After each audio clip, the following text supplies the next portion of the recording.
Okay, so I got cut off because my stupid iPad got full again, and so I deleted an app that was taking up 10 gigs out of the 32 gigs on the thing. Stupid. I have an old iPad. I'm not getting a new one because they're too expensive. Plus, I just bought a new, somewhat expensive home desktop. So anyway, all right, enough about that. Let's be positive about what's possible. Let's manifest the future we want. It's far easier to complain than it is to try to embody what we want. Hold the vibration, so to speak, as Kim and others say. To embody the energy that you want in the world, to live it so that it has a better hold, has a foothold, has a better foothold, and to do that with other people is to, you know, be, I guess, a light worker, but like to be on the side of good, to try to make the world a better place. It's as simple as that. It doesn't have to be grandiose, like, light worker, like a title. Okay, so let me get to these couple dreams, and then I gotta get out of here. So I had this dream.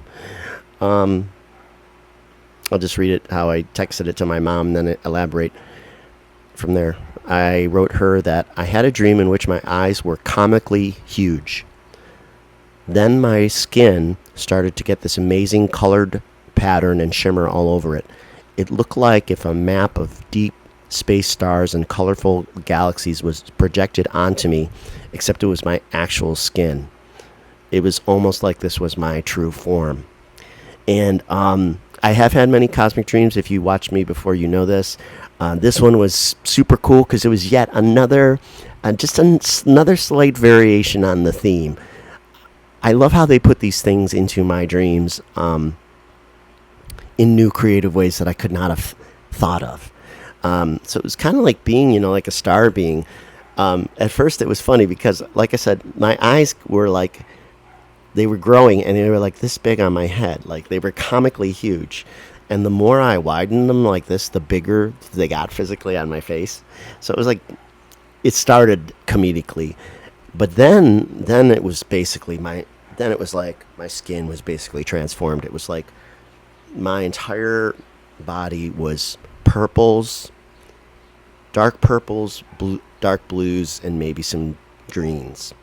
Space colors and like nebula, like, and stars, and like basically just my eyeballs and my mouth and my entire body, my form, no clothing, was just like kind of not entirely unlike this pillow, except much more purpley, much more dark purples, and it was just super cool, and it was just like wow, and like Carrie, in some of her readings for me, has emphasized that I am somewhat galactic in nature, which I believe means I think I've lived on other planets.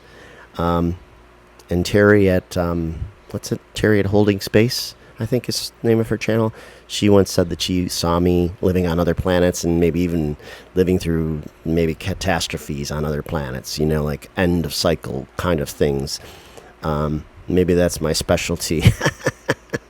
Surfing the apocalypse like we are now, and being able to recognize the signs of big major cycles, spiritual and astrological and astronomical cycles coming to a close, and the birthing of new eras. And I think that's what we're in.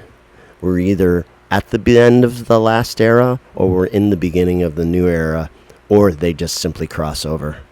Because of course, also Pluto. Well, we're now in the sign of Aquarius. I don't know if it's Pluto that's in Aquarius that makes us an Aquarius, or Earth's in Aquarius. I get it confused. But as I've related before, every astrological sign that Earth goes through lasts approximately 2,000 years. And here we are. Jesus was probably the last big messenger 2,000 years ago at the top of that last cycle. And now we're at the end or the beginning of the next one. Yeah, so that dream was cool. Let's see. I also dreamt, it's here in my notes.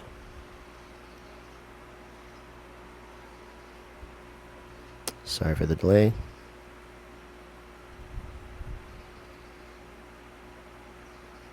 Huh.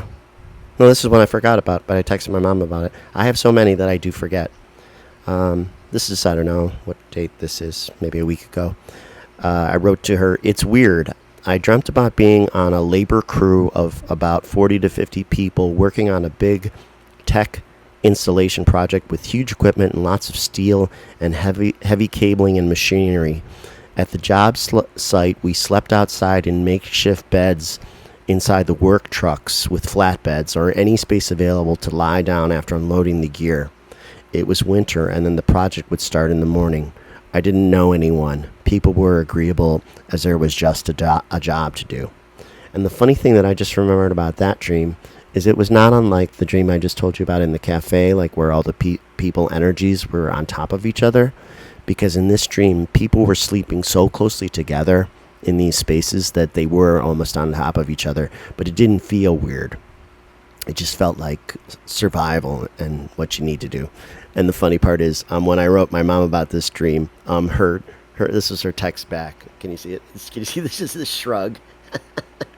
That's the shrug emoji.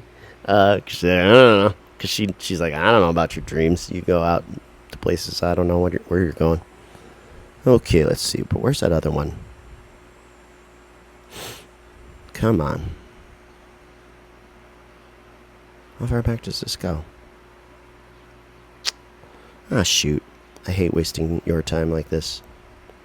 Oh, by the way, my family and I, my mom and my brother and I went to go see the new Superman. It was really good. It was much better than I thought it would be. Oh, damn it. Sorry. Did I go back too far? I think I went back too far. Okay. I'll keep looking for it. There was a levitation dream, which I mentioned to my friends Diane and Fran in some separate texts recently. I think there's some details here in my text to my mom about it, but what I remember offhand is that it was more like I was in a room with a high ceiling, and this form of levitation was kind of like some other times where, like, it was almost like it looked like what it would look like what's astronauts on the space station look like. Like there was no gravity, and you're just kind of floating. But the difference is that it's on Earth where there is gravity, but I can defy it.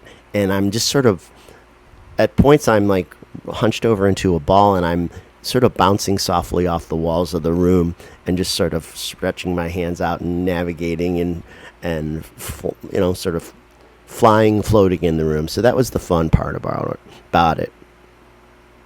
So I'm trying to find the text where there's something more about it if I can. But then I feel like there was one more dream.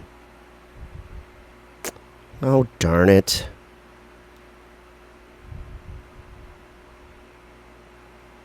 What was the other dream?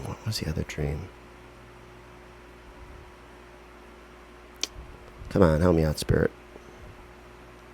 Oh, before I get to that other dream, if I can even find it, there was one other little thing I was going to mention that was kind of neat. This was more like a month ago. My cat Shay is generally very mellow. He does not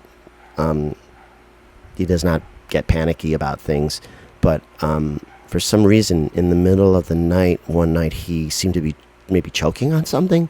I've never heard him make this sound before, and he's looking at me right now from the window, and he was kind of panicking. And since I was waking up from sleep in the middle of the night, I was panicking too, because I was disoriented, and I ran and I grabbed him, and I was going to try to sort of give him a little mini Heimlich, because I've done that with my previous cats before. It does kind of sometimes help with the fur balls. And when I got him over to the chair and he was still kind of wheezing, I could not figure out what was wrong. I just couldn't figure it out. And I just said, Spirit, please help. Or something like that. Spirit, help me, or whatever. And as soon as I said it, he just stopped. I mean, like immediately, he stopped and he was fine. It was so. It was kind of shocking because. And then he got down and he was fine. It was like, in desperation, I sort of asked for help and seemed to receive it. So that was pretty awesome too. I was actually thinking, now that I think about it, it wasn't maybe that he was wheezing, but that he was crying, because I was thinking that maybe he got his claw stuck in something and maybe injured his claw or his paw or something. But I couldn't really tell by looking at him what was going on. I think that's what it was, and not maybe a choking issue. But then after that, he was completely okay. There's no further issue. He's been great since then. Oh, fudgy fudge. I can't find this other dream. What was it? Darn it. All right, I'm going to have to let it go. That really bothers me, though, because I like to bunch them all together while I've got them in memory. Just give me 1 second.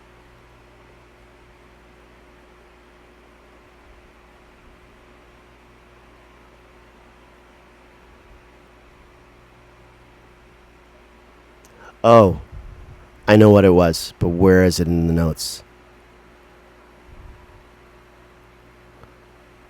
It was about...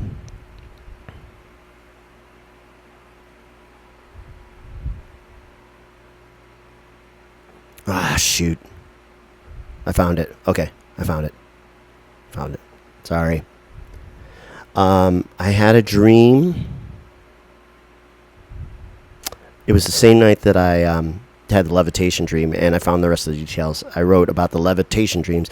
I had a great levitation and flying dream. I had pretty much mastered it. I could do somersaults and tricks and bounce off walls and stuff, and vary my altitude and direction pretty well. Then, in a separate dream, same night, I was dating a Hispanic woman and spending time with her family, all of whom spoke Spanish. They may have been immigrants in hiding. They were talking about their culture, traditions, and struggles, but without self-pity. After a time, she and I parted, and her dad gave me a sincere hug when I was leaving. So that was interesting. I don't really know where it came from, unless it was just sort of picking up in the general vibe of what's been going on, you know. So make of that what you will. But it was very realistic, as my dreams often are. Okay, that's it for me. I gotta go. I hope you're well. I'll talk to you soon. Comments always welcome. Subscriptions always welcome. You can visit me at robfalgiano.com for info about my books and music. Thanks. Bye.